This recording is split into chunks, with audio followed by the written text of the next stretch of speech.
Hello everyone, एक बार फिर स्वागत है आप सभी का अपने यूट्यूब चैनल पर। तो फ्रेंड, जैसा कि आप थंबनेल पे देख ही चुके हो, आज की इस वीडियो में हम डिस्कस करेंगे एचपीजी के कुछ इंपॉर्टेंट क्वेश्चंस जो मिले आपको आगामी एचपीयू बीएड एंट्रांस 2026 के एग्ज़ाम के लिए। ये क्वेश्चन जो होंगे वो आपको काफ़ी हेल्पफुल साबित होंगे। तो फ्रेंड्स, ये जो क्वेश्चन हम डिस्कस करेंगे ये अकॉर्डिंग टू सिलेबस ही डिस्कस करेंगे। जो भी टॉपिक एचपीयू ने मेंशन किए थे ऑफिशियल सिलेबस में, उन्हीं के अकॉर्डिंग जो है आज हम क्वेश्चन डिस्कस करेंगे। तो फ्रेंड्स, अगर आप एचपीयू बीएड एंट्रांस 2026 की तैयारी कर रहे हो और अगर आप कंप्लीट स्टडी मटेरियल परचेज़ करना चाहते हो सभी सेक्शन का, तो मात्र आपने 99 रुपीज़ जो है पेड करने हैं। पेमेंट जो है वो आपने दिए हुए व्हाट्सएप नंबर पर ही सेंड कर देनी है और पेमेंट का स्क्रीनशॉट भी आपने इसी नंबर पे सेंड कर देना है। उसके बाद आपको प्रोटेक्टेड पीडीएफ जो है वो प्रोवाइड कर दी जाएंगी और पीडीएफ प्रोवाइड करने के बाद बॉयज़ और गर्ल्स को अलग अलग व्हाट्सएप ग्रुप में जो है ऐड कर दिया जाएगा और उन व्हाट्सएप ग्रुप में आपको free of cost other content important material जो है वो आपका H P U B Ed entrance 2026 के रिलेटेड वहाँ पर आपको अप टू डेट प्रोवाइड किया जाएगा। तो मात्र आपने 99 रुपीज़ जो पेड करने हैं पेमेंट, और पेमेंट का स्क्रीनशॉट आपने दिए हुए व्हाट्सएप नंबर पर सेंड कर देना है। तो फ्रेंड्स, अगर आप H P U B Ed entrance 2026 की तैयारी कर रहे हो तो इसके लिए मैंने एक अलग से प्लेलिस्ट बनाई है जिसका जो लिंक है वो मैंने डिस्क्रिप्शन बॉक्स में दे दिया है। आप वहां पर जाकर वीडियोस देख सकते हो। वहां पर आपको सभी सेक्शंस की वीडियोस आपको देखने को मिलेंगी। तो सबसे पहले हम डिस्कस करते हैं जनसंख्या के बारे में। 2011 की जनगणना के अनुसार, तो सबसे पहले आपको पता होना चाहिए कि जो जनगणना होती है भारत में वे प्रत्येक कितने वर्षों बाद होती है। वे आपकी 10 वर्षों बाद होती है। ठीक है, प्रत्येक 10 वर्षों बाद होती है। और वर्ल्ड पॉपुलेशन डे यानी कि विश्व जनसंख्या दिवस जो है वो कब मनाया जाता है, तो वो प्रत्येक वर्ष जो है वो 11 जुलाई को मनाया जाता है। तो अब जो हम टॉपिक डिस्कस करेंगे वे पॉपुलेशन से रिलेटेड ही होगा जो एच पी जी के में मेंशन किया गया था सिलेबस में। तो सबसे पहले बात करते हैं हम लिंग अनुपात, सेक्स रेशो जो है हिमाचल प्रदेश की 2011 की जनगणना के अनुसार वे कितनी है, वे 972 है। ये आपने याद रखना है। तो 2011 की जनगणना के अनुसार हिमाचल प्रदेश का जो लिंग अनुपात है, सेक्स रेशो है, वे कितनी है, वे 972 है। उसके बाद बात करते हैं सबसे अधिक लिंग अनुपात वाला जो जिला है वे हिमाचल प्रदेश का कौन सा है। वे आपका हमीरपुर डिस्ट्रिक्ट है जिसका जो लिंग अनुपात है वो 1095 है। नेक्स्ट बात करते हैं सबसे कम लिंग अनुपात वाला जिला कौन सा है हिमाचल का। वे आपका किन्नौर डिस्ट्रिक्ट है। 819 जो है इसका लिंग अनुपात है। 2011 की जनगणना के अनुसार ही ये क्वेश्चन हम डिस्कस कर रहे हैं। उसके बाद बात करते हैं कि लिंग अनुपात में सर्वाधिक वृद्धि दर्ज करने वाला जो जिला है वे कौन सा है। वे आपका लाहौल स्पीति है, 903। 2001 में जो था इसका जो लिंग अनुपात था, सेक्स रेशो जो थी लाहौल स्पीति डिस्ट्रिक्ट की, वे 802 थी। इसमें जो वृद्धि हुई है वो 101 वृद्धि हुई है। ठीक है, तो सबसे अधिक लिंग अनुपात वाला जो डिस्ट्रिक्ट है हिमाचल प्रदेश का वे आपका लाहौल स्पीति है। उसके बाद बात करते हैं 0 से 6 वर्ष का हिमाचल प्रदेश का जो लिंग अनुपात है वे कितना है, वे 909 है।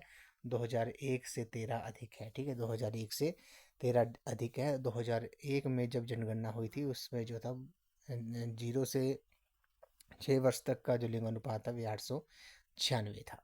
प्रत्येक 10 वर्षों बाद जो है वो जनगणना होती है। 2021 में जनगणना होनी थी 2011 के बाद, लेकिन कोरोना काल की वजह से कोरोना वायरस की वजह से जो है वो जनगणना डिले हो गई थी आगे के लिए। उसके बाद आम चुनाव आ गए थे, लोकसभा के चुनाव आ गए थे 2024 में। तो अभी जो है इस वर्ष जो है वो जनगणना हो रही है और अगले वर्ष तक जो है इसके डाटा जो है आंकड़े जो है वो आ जाएंगे, सार्वजनिक हो जाएंगे, जो भी सेंसस 2026 के, ठीक है, 27 के। उसके बाद बात करते हैं 0 से 6 वर्ष के लिंग अनुपात में लाहौल स्पीति 1033 लिंग अनुपात के साथ न केवल हिमाचल प्रदेश बल्कि भारत के 640 जिलों में प्रथम स्थान पर है। तो 0 से 6 वर्ष के लिंग अनुपात में आपको पता है लाहौल स्पीति जो है वो हिमाचल प्रदेश का सब प्रथम स्थान पर है। हिमाचल प्रदेश का डिस्ट्रिक्ट ऐसा नहीं है कि हिमाचल प्रदेश में ही वो पहले स्थान पर है, बल्कि भारत के 640 जिलों में प्रथम स्थान पर है लाहौल स्पीति डिस्ट्रिक्ट। उसके बाद बात करते हैं ऊना जिले का जो शिशु लिंग अनुपात है 0 से 6 वर्ष तक 2011 में न्यूनतम था, कम था, कितना था, 875 था। ये भी आपने याद रखना है। उसके बाद बात करते हैं हिमाचल प्रदेश की कुल शिशु जनसंख्या 7,70,898 है, जो कि कुल जनसंख्या का 11.33% है। तो ये जो है वो 2011 की जनगणना के अनुसार का ये डाटा है। उसके बाद बात करते हैं लिटरेसी रेट और पॉपुलेशन डेंसिटी के बारे में, साक्षरता और जनसंख्या घनत्व के बारे में। तो हिमाचल प्रदेश की जो साक्षरता दर है 2011 की जनगणना के अनुसार वे आपकी 82.800% है। हिमाचल प्रदेश की पुरुष साक्षरता दर 2011 की जनगणना के अनुसार वे आपका 89.53% है। महिला साक्षरता दर 2011 की जनगणना के अनुसार 75.93% है। उसी तरह 2011 में सर्वाधिक साक्षरता वाला जो जिला है वे आपका कौन सा है, वे हमीरपुर डिस्ट्रिक्ट है। कितना है, 88.15% है। अगर आपसे पूछा जाए कि भारत का सबसे अधिक साक्षरता दर वाला जो राज्य है वे कौन है, वे आपका केरल है, जिसका जो नया नाम है वो आपका केरलम है। ठीक है, ये आपने याद रखना है। अगर आपसे एग्ज़ाम में पूछा जाता है कि राज्य तो आपको पता है केरल है, ठीक है, अगर आपसे पूछते हैं कि कौन सा केंद्र शासित प्रदेश 2011 की जनगणना के अनुसार सर्वाधिक साक्षरता दर वाला आपका केंद्र शासित प्रदेश है, तो आपने याद रखना है लक्षद्वीप, जो यूटी है, वे उसकी जो लिटरेसी रेट है 2011 की जनगणना के अनुसार सबसे अधिक है। उसके बाद बात करते हैं 2011 में सबसे कम साक्षरता दर वाला जो जिला है वे आपका कौन सा है, वे आपका डिस्ट्रिक्ट चंबा है, जिसकी जो लिटरेसी रेट है वे आपकी 72.17% है। उसके बाद बात करते हैं 2011 में हिमाचल प्रदेश का जनसंख्या घनत्व जो है वो 123 है। 2001 से जो है वो 14 अधिक है, ये भी आपने याद रखना है। 2001 में जब जनगणना हुई थी तब हिमाचल प्रदेश का जो जनसंख्या घनत्व था वे आपका 109 था, ये आपने याद रखना है। तो प्रेजेंट में जो है 2011 की जनगणना के अनुसार हिमाचल प्रदेश की जो पॉपुलेशन डेंसिटी है, जनसंख्या घनत्व है, वे आपका 123 है। उसके बाद बात करते हैं रेल लाइन के बारे में बात कर लेते हैं। यहाँ से भी क्वेश्चन जो है वो हर एक बार पूछा जाता है, इसको थोड़ा डिटेल में डिस्कस कर लेते हैं। तो हिमाचल प्रदेश में 1988 तक 209 किलोमीटर रेल लाइन थी, जो वर्तमान में बढ़कर 242 किलोमीटर जो है वो हो गई है।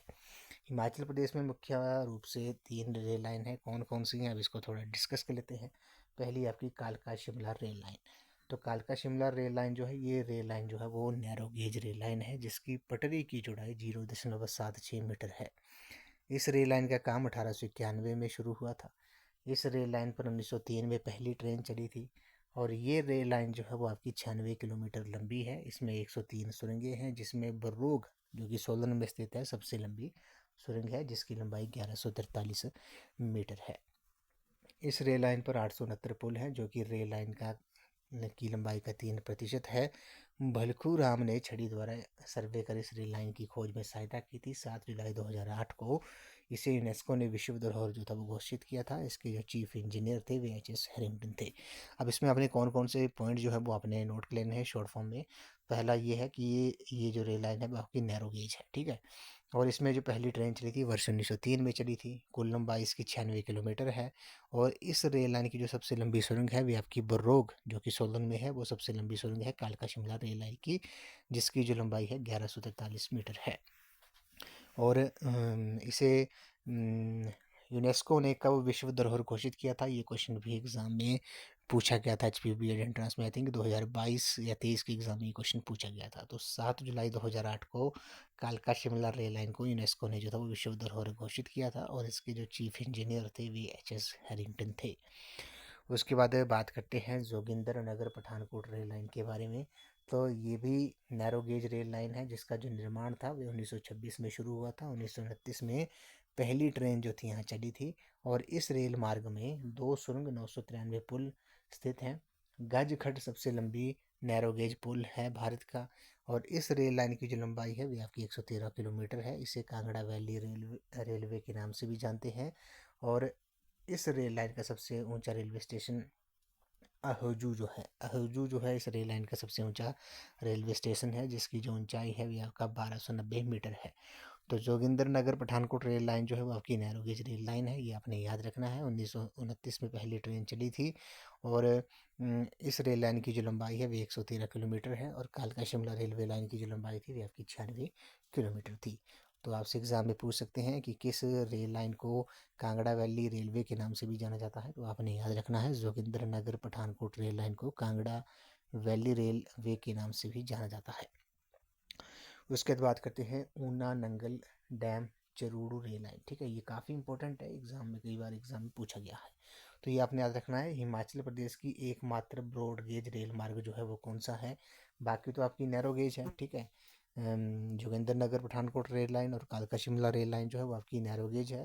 हिमाचल प्रदेश की एकमात्र जो ब्रॉड गेज रेल मार्ग है वे आपकी Una Nangal dam Charuru rail line है। ये एकमात्र ब्रॉड गेज रेल मार्ग है, जिसकी जो लंबाई है वह 16 किलोमीटर से बढ़ाकर 33 किलोमीटर हो गई है। और इसका जो उद्घाटन है वो 1991 में 1991 में तत्कालीन जो रेल मंत्री थे जिग्नेश्वर मिश्र द्वारा जो था वो किया गया था।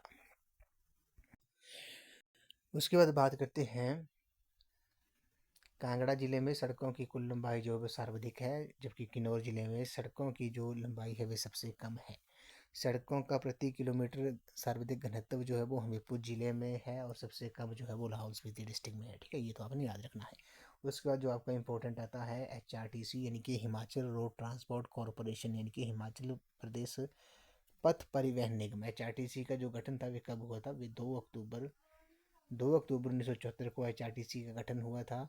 हिमाचल प्रदेश परिवहन और मंडी कुल्लू परिवहन को मिलाकर जो था वो HRTC का गठन किया गया था। तो HRTC का जो गठन था वे कब हुआ था? 2 अक्टूबर 1974 को इसका गठन हुआ था। तो प्रेजेंट में जो परिवहन मंत्री हैं हिमाचल प्रदेश के वे कौन हैं? वे श्री मुकेश अग्निहोत्री जी ही हैं, जो कि हिमाचल प्रदेश के वर्तमान उप मुख्यमंत्री हैं। तो उप मुख्यमंत्री हैं और इनके पास परिवहन विभाग भी इन्हीं के पास है, जल शक्ति विभाग भी इन्हीं के पास है।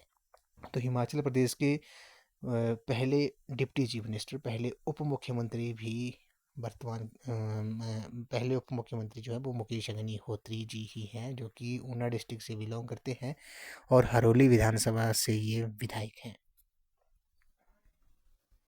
उसके बाद बात करते हैं फर्स्ट इन हिमाचल। तो सबसे पहले बात करते हैं हिमाचल प्रदेश के प्रथम मुख्य आयुक्त जो थे वो NC मेहता जी थे। प्रथम उप मुख्य आयुक्त EP मून थे। प्रथम उपराज्यपाल मेजर जनरल हिम्मत सिंह थे। तो यहाँ से जो क्वेश्चन है फ्रेंड वो फ्रेंड्स जो हर बार जो क्वेश्चन है वो यहाँ से एक क्वेश्चन जो है पूछा जाता है हिमाचल प्रदेश में फर्स्ट, यदि हिमाचल प्रदेश में प्रथम, ठीक है। यहाँ से क्वेश्चन जो है एक क्वेश्चन पूछा ही जाता है। उसके बाद करते हैं हिमाचल प्रदेश के जो प्रथम मुख्यमंत्री जो थे वो कौन थे? वे डॉक्टर यशवंत सिंह परमार जी थे, जो कि डिस्ट्रिक्ट सिरमौर से बिलोंग करते थे। हिमाचल प्रदेश के प्रथम राज्यपाल श्री S चक्रवर्ती जी थे। हिमाचल प्रदेश की प्रथम महिला राज्यपाल श्रीमती शीला कौल थी। हिमाचल प्रदेश के प्रथम मुख्य न्यायाधीश न्यायमूर्ति हमीदुल्ला बेग जी थे।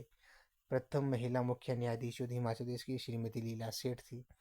हिमाचल प्रदेश लोक सेवा आयोग के जो प्रथम अध्यक्ष थे वे लेफ्टिनेंट जनरल KS कटोच थे। हिमाचल प्रदेश अधीनस्थ सेवाएं चयन बोर्ड यानी कि HPRC से अब कहा जाता है हिमाचल प्रदेश राज्य चयन आयोग, उसके जो पहले अध्यक्ष थे वे KC मल्होत्रा थे। प्रथम विधानसभा अध्यक्ष श्री जयवंत राम जी थे, जो कि हिमाचल प्रदेश के डिस्ट्रिक्ट चंबा से बिलोंग करते थे। वडियात विधानसभा क्षेत्र से वे विधायक थे। प्रथम विधानसभा उपाध्यक्ष जो थे वो श्री कृष्ण चंद्र जी थे। हिमाचल प्रदेश के प्रथम मुख्य सचिव KL मेहता थे। प्रथम विधानसभा सचिव जो थे वो श्री NC नंदी थे। उसके बाद करते हैं हिमाचल प्रदेश के प्रथम लोकायुक्त जो थे वो कौन थे? न्यायमूर्ति TVR टाटाचारी थे। हिमाचल प्रदेश के जो हिमाचल प्रदेश यूनिवर्सिटी के जो वाइस चांसलर थे पहले वे कौन थे? श्री रामकरण सिंह जी थे। और चांसलर जो होता है वो राज्यपाल होता है स्टेट का, ठीक है। तो जो फर्स्ट वाइस चांसलर थे वे कौन थे? वे आपके डॉक्टर रामकरण सिंह थे। और हिमाचल प्रदेश एग्रीकल्चर यूनिवर्सिटी पालमपुर के जो फर्स्ट वाइस चांसलर थे वे श्री हेतराम कालिया जी थे। हिमाचल प्रदेश वानिकी और उद्यान विश्वविद्यालय नौणी के जो फर्स्ट वाइस चांसलर थे वे श्री MR ठाकुर थे। कार्यकाल के दौरान दिवंगत होने वाले प्रथम राज्यपाल जो थे वो श्री सुरेंद्र नाथ जी थे। लोकसभा में हिमाचल प्रदेश की प्रथम महिला सदस्य राजकुमारी अमृत कौर थी। केंद्रीय मंत्रिमंडल में हिमाचल प्रदेश की जो पहली मंत्री थी वे कौन थी? वे राजकुमारी अमृत कौर ही थी। प्रथम राज्यसभा सदस्य हिमाचल प्रदेश से कौन थे? श्री चिरंजी लाल वर्मा जी थे। प्रथम विक्टोरिया क्रॉस विजेता जमादार लाला राम थे। प्रथम परमवीर चक्र विजेता मेजर सोमनाथ शर्मा जी थे।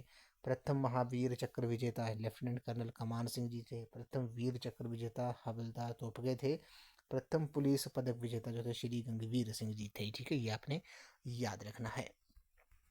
उसके बाद बात करते हैं वर्ष 1986 में प्रथम डॉक्टर यशवंत परमार पुरस्कार के जो विजेता थे वे थे मियाँ गोवर्धन सिंह।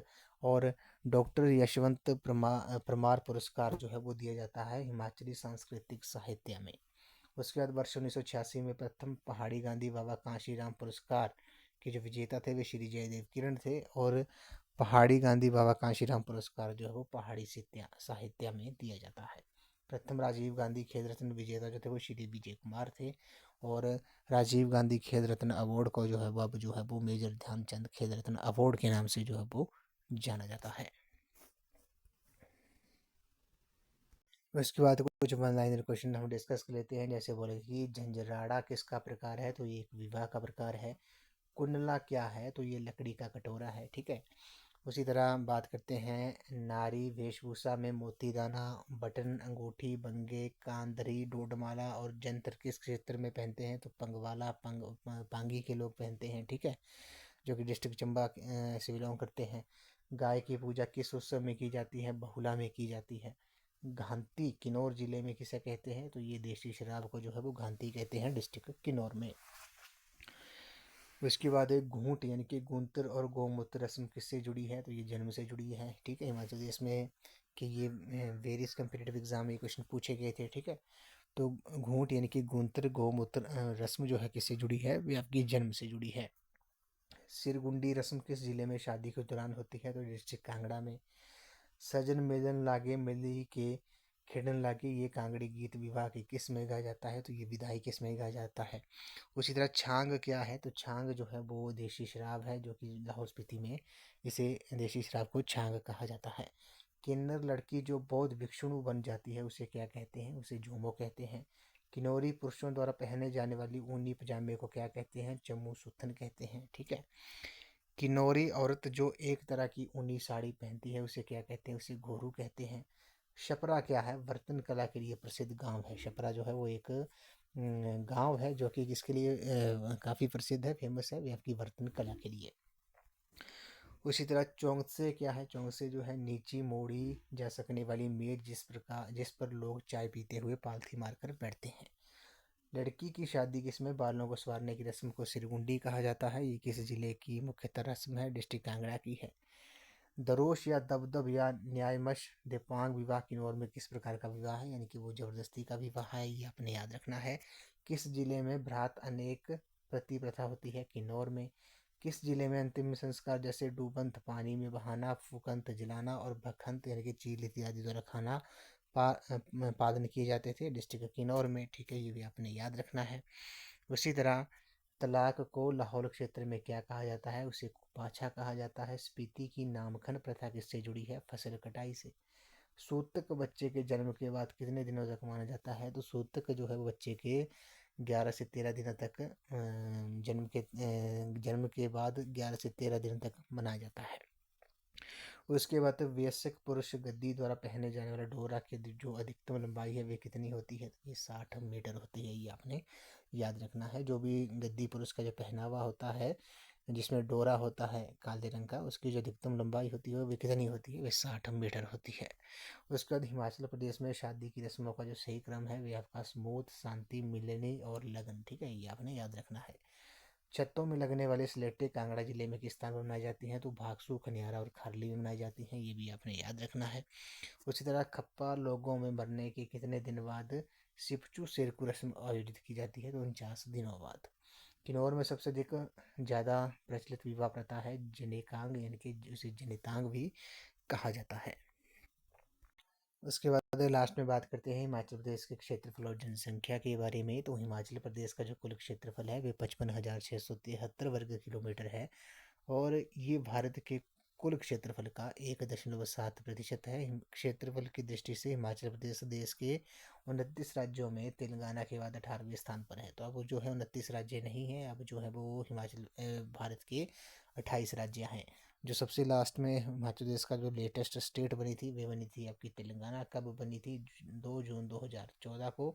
और तेलंगाना जो था वो किस राज्य से अलग होकर अलग स्टेट बनी थी, तो वो आपने याद रखना है, वो आंध्र प्रदेश से अलग होकर जो वो तेलंगाना जो था वो राज्य बना था। वर्तमान में भारत के 28 राज्य और 8 जो है वो केंद्र शासित प्रदेश हैं। तो क्षेत्रफल की दृष्टि से हिमाचल प्रदेश देश के 28 राज्यों में 18वें स्थान पर है। हिमाचल प्रदेश की जनसंख्या 2011 की जनगणना के अनुसार 68,56,509 है। ये देश की जनसंख्या का 0.5% है। ये आपने याद रखना है। यही बात यहाँ ये बात उल्लेखनीय है कि 2001 में हिमाचल प्रदेश की जनसंख्या का 0.59% था। यानी कि जब 2001 में जनगणना हुई थी तब हिमाचल प्रदेश जो था वो भारत की जनसंख्या का 0.59% था 2001 में। जबकि 2011 में जब जनगणना हुई थी तो हिमाचल प्रदेश की जनसंख्या जो थी वो 0.57% थी भारत की जनसंख्या का। तो 2011 में जो है इसमें गिरावट आई है। जनसंख्या की दृष्टि से 28 राज्यों में पहले 29 थे, 28 हैं, तो हिमाचल प्रदेश 21वें स्थान पर है। जबकि ओवरऑल देखा जाए 28 राज्य और 8 केंद्र शासित प्रदेशों में तो ये 22वें स्थान पर है, क्योंकि दिल्ली जो कि राज्य है उसकी जनसंख्या जो है वो हिमाचल प्रदेश से अधिक है। ये आपने याद रखना है। तो फ्रेंड्स, आज की इस वीडियो में बस इतना ही। आज हमने एचपीजी के कुछ इंपॉर्टेंट क्वेश्चन जो है वो डिस्कस किए हैं। अकॉर्डिंग टू सिलेबस ही इन क्वेश्चंस को हमने डिस्कस किया है, जो एचपीयू द्वारा ऑफिशियल सिलेबस जो था वो जारी किया गया था। तो फ्रेंड्स, आई होप आपको ये वीडियो पसंद आई होगी। तो वीडियो को लाइक शेयर एंड कमेंट जरूर कर दें, चैनल को सब्सक्राइब भी जरूर कर दें और बेल आइकन प्रेस करना ना भूलें।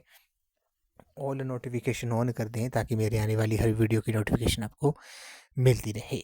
तो फ्रेंड्स, अगर आप H P U B Ed entrance 2026 की तैयारी कर रहे हो तो इसके लिए मैंने एक अलग से प्लेलिस्ट बनाई है, जिसका जो लिंक है वो मैंने डिस्क्रिप्शन बॉक्स में दे दिया है। आप वहाँ पर जाकर वीडियोस देख सकते हो। वहाँ पर आपको सभी सेक्शंस की वीडियोस आपको देखने को मिलेंगी, चाहे एच पी जी की हो, इंडियन जी के हो, हिंदी हो, English, math, reasoning, national commissions and committees on education हो, टीचिंग एप्टीट्यूड और एटीट्यूड हो, सभी सेक्शंस की वीडियोस आपको वहाँ देखने को मिलेंगी। तो फ्रेंड्स, अगर आप H P U B Ed entrance 2026 के एक्सपीरियंस हो और अगर आप कंप्लीट स्टडी मटेरियल अगर आप परचेज करना चाहते हो तो मात्र आपने 99 रुपीज़ जो है पेड करने हैं। पेमेंट जो है वो आपने 981627070981627016 नंबर पे आपने पेमेंट कर देनी है, मात्र 99 रुपीज़ की। और पेमेंट का जो स्क्रीनशॉट है वो भी आपने इसी नंबर पर जो है वो सेंड कर देना है। उसके बाद आपको प्रोटेक्टेड पीडीएफ जो है प्रोवाइड कर दी जाएंगी सभी सेक्शंस की। और पीडीएफ प्रोवाइड करने के बाद आपको बॉयज़ और गर्ल्स को अलग अलग व्हाट्सएप ग्रुप में जो है वो ऐड कर दिया जाएगा। और उन व्हाट्सएप ग्रुप में आपको free of cost up to date important content और मटेरियल जो है वो आपको वहाँ पर व्हाट्सएप में आपको प्रोवाइड कर दिया जाएगा। तो मात्र आपने 99 रुपीज़ जो है वो पेड करने हैं। तो फ्रेंड्स, आज की इस वीडियो में बस इतना ही। आई होप आपको ये वीडियो पसंद आई होगी। तो वीडियो को लाइक शेयर एंड कमेंट जरूर कर दें और चैनल को सब्सक्राइब भी जरूर कर दें और बेल आइकन प्रेस करना ना भूलें और नोटिफिकेशन ऑन कर दें ताकि मेरे आने वाली हर वीडियो की नोटिफिकेशन आपको मिलती रहे। तो इस चैनल को आप अपने फ्रेंड्स के साथ भी शेयर जरूर कर दें जो भी H P U B Ed entrance 2026 की तैयारी कर रहे हैं। तो आज की इस वीडियो में बस इतना ही। तो थैंक यू फ्रेंड्स।